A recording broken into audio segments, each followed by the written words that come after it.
My name is Dr. Joseph Mikhael. I have the privilege of serving as the Chief Medical Officer of the International Myeloma Foundation and have the privilege of leading our efforts in the Empower program that you're going to hear a lot about today if you haven't heard about it before. We're delighted to be here in this location. We've had Empower events in community centers. Juneteenth weekend, we went to Riverside Church in Harlem, and here we are at Alpha Phi Alpha in Tampa. So I'm just thrilled. We're very delighted that they've allowed us to use this facility. I'm glad you're here today, and I hope that you're going to learn a lot. Maybe on the food theme that we talk about, because I'm always talking about food today, I want to give you food for your mind. Hopefully food for your belly. There's still lots of it there, so feel free to go back and get more, and we're going to have lunch later. And indeed, food for your soul, to hopefully touch you about this terrible disease that affects the African-American community in such a terrible way, and yet we're seeing marvelous progress, and that's what we're going to be talking a bit about today. No matter what your background, what your race or ethnicity is today, we're here together to fight against myeloma, and I'm really thankful for that. Over the course of the morning, you're going to be hearing from lots of different individuals. So instead of introducing all of our speakers now, we'll just do it in the context of what we're doing over the course of the day. But I'm just absolutely delighted that we've partnered with Moffitt, which is just a tremendous cancer center, as you know. And we have some of their physicians here today, one of their nurses here today, some of the individuals who are patients of Moffitt, and I know many of you are connected to Moffitt. And whether you're connected to Moffitt or any other health system here today, we're just so thankful that you're here. And I think we're going to hopefully provide to you, if you are someone who has known a lot about myeloma, has either had myeloma or knows someone with myeloma for many years, or if you walked in not knowing what myeloma was and wondered if it's a skin cancer, then we'll clarify that for you too. As I always like to say, I want high-hanging fruit and low-hanging fruit. We really want to provide an opportunity to educate you nonetheless.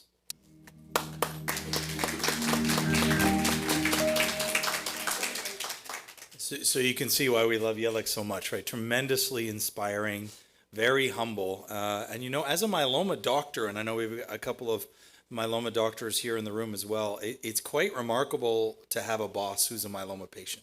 It's really a tremendous privilege and honor for me, and so we're just very grateful. And again, Jellic sends his apologies, he's not here, but I'm glad that he shared those with us. I'm going to have to tell his wife, Lul, that he showed a picture of her falling asleep, though, so he might get in trouble for that one later. But let's think a little bit together about myeloma. Whether, as I've mentioned, you've known myeloma for years or if you've not, I want to just give you, over the next 10-15 minutes, a little overview of what we sometimes call myeloma made simple. And what that is really just trying to level set so that we all have a basic understanding of myeloma. So hopefully we can get the slides going, gents. And we'll talk a little bit about that. Oh, before I dive into that, let me just say, of course, we are truly blessed to have so many sponsors for all of our Empower activities, as you can see them listed here. Obviously, this is primarily today a collaboration between ourselves and the Moffitt Cancer Center. But you see 2seventy Bio, AbbVie, Amgen, Binding Site, Bristol Myers Squibb, Genentech, GSK, Janssen Oncology, Karyopharm, Pfizer, Sanofi, and Takeda Oncology have been supporters of us as we go through. I did mention earlier that we have a great list of speakers. I'll just show you their beautiful photos for now, and we'll get to know them a little bit better over the course of the morning. So I'm going to give you now a little overview of what myeloma is, what we call myeloma made simple, and then we'll talk a little bit about race matters. Jellic has already given us a little preview of this, that there is something unique, and as the world, in many ways, I'm thankful for this. We obviously trust that it's not going to be just a little flash in the pan, but as the world has started to create a deeper lens on health equity, well, I'm going to share with you that of all cancers, we could argue that myeloma is the most disparate within the African American community. What I mean by that is, as Jellic briefly noted, that a black man today diagnosed with myeloma or a black woman today diagnosed with myeloma is expected to live half as long as the white man with myeloma or the white woman with myeloma. And so that's entirely unacceptable. And that's why we've created the Empower program, as you're going to hear, which we've entitled Empower, which I'll explain later, to empower patients and communities to change the course of myeloma. And then we're going to hear a little bit from the famous Professor Brandon Blue, Dr. Blue, who is a myeloma physician here. We're going to talk with him a little bit about his journey in becoming a myeloma physician and giving back to his community. And then we're just absolutely delighted to have Beth Finley Oliver with us here. She's an extraordinary nurse. She's been a member of our nurse leadership board, and she's going to talk to us about communication in your care. As I'm going to share with you in the overall Empower strategy, part of what we're seeking to do is to enhance the care that everybody receives from their healthcare team. And without that good communication, it's not going to happen. You know, the old school way of saying, I don't care if my surgeon talks to me or not, I just want him or her to cut me well, that doesn't cut it anymore in any kind of medicine. And we're going to talk a little bit more about that as we go through. I'll let you know a bit more about the afternoon as we get to, or the after the break, after we get to it. So myeloma made simple. So let me make it super simple. So I always say blood is an organ. Now, my disclosure here is that I'm a hematologist, right? So we're a little geeky. We're a little bit obsessed with blood. I know that's a little creepy. But you might not think of the blood as an organ, but it is. When you think organ, you think heart, you think kidney, you think liver. But the blood is actually an organ. And let me tell you, the rest of your organs are useless without it, right? Like I tell my cardiology friends all the time, like, you're just a pump. Like, that's all you do is you squeeze, right? Without the blood, thanks for coming out, right? Like, you're not useful. So what is the blood? Well, the blood basically is made up of two things. There's the liquid stuff and there's the solid stuff. The liquid stuff we call the plasma. The solid stuff are different kinds of cells. And we have three kinds of cells, and I describe those in lots of different ways. Sometimes I say they're the red, white, and rosé, but it's a little early in the day to talk about wine, so we'll leave that for now. And sometimes I talk about these three examples, where I say you've got the red cells, the white cells, and the platelets. So red cells are basically just like little red trucks. So you breathe in oxygen, and the air comes into your lungs. Those little red trucks come pick up the oxygen and then go deliver them to the tissues, and then come back for more. I know I'm offending the hematologists here, but that's pretty much all red cells do. White cells are a little bit different. White cells form your immune system. They're like soldiers in the army, as it were. And interestingly, we have 5 different kinds of white cells, kind of like we have 5 branches of the military, at least 5 major branches of the military. And these function like an immune system to protect you. And we're going to be talking a little bit later towards the end about how we now can actually teach some of your white cells to fight against your own myeloma. I mean, it's just like watching an episode of Star Trek. And Moffitt has been at the forefront. In fact, has probably treated more patients with this, what we call CAR T-cell therapy, than any other center in the country, if not the world, for myeloma. And then thirdly, you have these little cells that are called platelets. I call them the ambulance because they're small little cells, and if you cut yourself, they're the first ones to get there. And they kind of plug up the hole, and then they make a phone call to what we call the factors to really form a blood clot. But that's really the basics of just blood. And we always start with that because you're going to hear that myeloma is a blood cancer. Sometimes people call it a bone cancer or a bone marrow cancer. But the reality is these 3 cells, the red, the white, and the platelets, are made in the factory of your blood, which is called the bone marrow. So the bone marrow is a factory. So if there's a car factory down the street here, and I know it's a tough time to talk about car factories, but there's a car factory, there's one thing, you can see the cars that have come off the assembly line, right? And they're all parked out in that nice parking lot. That tells you about how the factory's working. But if you really want to understand the factory, you have to go inside it. And it's going inside the factory that gives us all of that information. So shall we go inside the factory? All in favor, sit down. You're allowed because you're the camera guy. That's allowed. So we'll come into that bone marrow in a second. So what is cancer on the other hand? So if I had to just simplify cancer, it's really 3 words: identical, uncontrolled growth. It's just a little bit easier to conceive when you think of a piece of lung tissue or breast tissue or colon tissue that's kind of growing out of control. But that's really what cancer is. It's where the cells that should not normally grow that way, they start to grow more and more and more, and they multiply, and it becomes a tumor or a mass. And so the body usually has, as you see here, this balance that allows cells to grow for a while, but not too much, because we want to grow, but we don't want to grow too much. But that balance gets lost in cancer, and that's what happens. And sometimes that balance is lost, as I mentioned, in the breast or the colon or the lung. But the same principle can happen with blood cancers, where those blood cells that we're making in the factory of our blood kind of start to grow out of control. And why this becomes perhaps the double whammy, as I've listed here, is it's one thing, and no disrespect, lung cancer or colon cancer. I mean, those are terrible cancers. But now it's not just that you've got a collection of tissue. These are the very cells that are meant to help you, right? Those red cells, those white cells, those platelets, they're the ones that are protecting your whole body through your immune system. And now they're the ones that have become cancerous. So what is myeloma? I'm bringing these two concepts together as we walk into the bone marrow together. Myeloma is a cancer of a part of the bone marrow, part of that factory, right? The part of the factory that makes a very unique cell. It's actually a really small part of your factory. I don't know. If this was a car factory, this might be, the section that makes the steering wheels. Steering wheels are pretty small compared to the rest of your car, but you probably want one for your car, right? It's relatively important, right? And I joke sometimes and say, my wife is beautiful. I love my wife, but I don't have pictures of her plasma cells next to my bed. I probably should, right? Because I'm a bit of a myeloma geek. That would be kind of interesting. But we're obsessed with these plasma cells. What are these plasma cells? Plasma cells are the cells that make antibodies.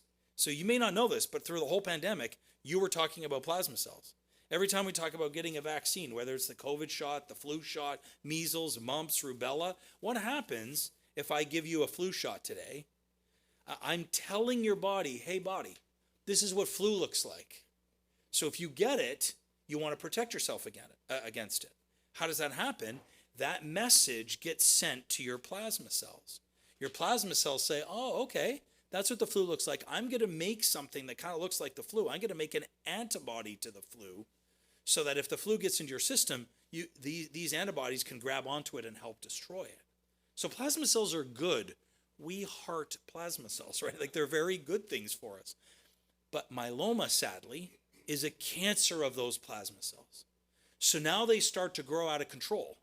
And so instead of making good antibodies that help you fight off COVID and measles and mumps and tetanus or whatever else, but now those bad antibodies, or sometimes we call them proteins for short, those bad proteins, and in medicine, we love to use words that patients don't understand, right? We call them immunoglobulins, right? Just so that we can creep you out a bit. So anyway, those immunoglobulins, they now are dangerous. And they can go attack the kidney. And they can attack the bone. And they grow so much in the bone marrow that it squeezes out the rest of the bone marrow for making the good stuff. Right? If I walk into a car factory, I expect that the steering wheel section is maybe a few percent, right? Maybe 1% to 2% of the whole factory. What if I walk into the factory and 80% of it is making steering wheels? You're not going to make as many cars, are you? And so that's why we see these other blood counts being lower in myeloma. So myeloma, we think this year we're sadly going to make about 36,000 diagnoses of the disease. And tragically, about 13,000 people are going to die from myeloma this year.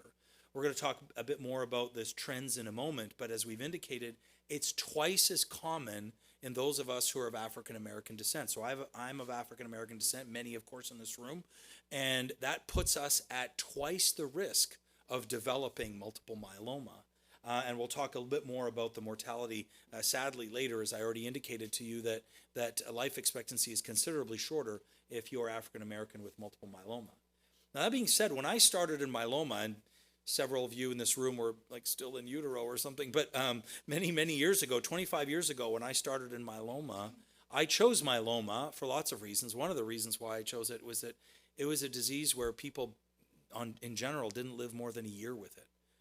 As Yelek mentioned, we didn't have treatments, we didn't have very much to offer people, but now I can tell most of my patients I'm going to expect them to live more than 10 years, and we hope it's going to be a lot longer with all these great treatments that you're going to be hearing out from our friends in Moffitt in a little bit. So it really has changed. In fact, I could argue that it has changed in survival more than any other cancer. Sadly, we haven't seen that full change in all populations. We haven't seen it to the same degree with the African American population and indeed with the Hispanic American population. That's part of why we're here today, to talk about those disparities. Part of the challenge is that patients don't typically walk into a doctor's office and say, hi, I've got myeloma, right? It's not something, there's no classic sign or symptom. The three most common things that people come in with, you can see that this gentleman in the first picture looks like he is fallen asleep. It kind of looks like me studying at med school. But fatigue is very often how people present with myeloma. Secondly, in the middle, people can present with just generalized pain, back pain. I mean, who in this room has not had back pain in the last 24 hours? Like, we all experience some of it, but it's more severe. And then the third picture that here is, if someone gets their blood testing done, they can have a low red blood cell count.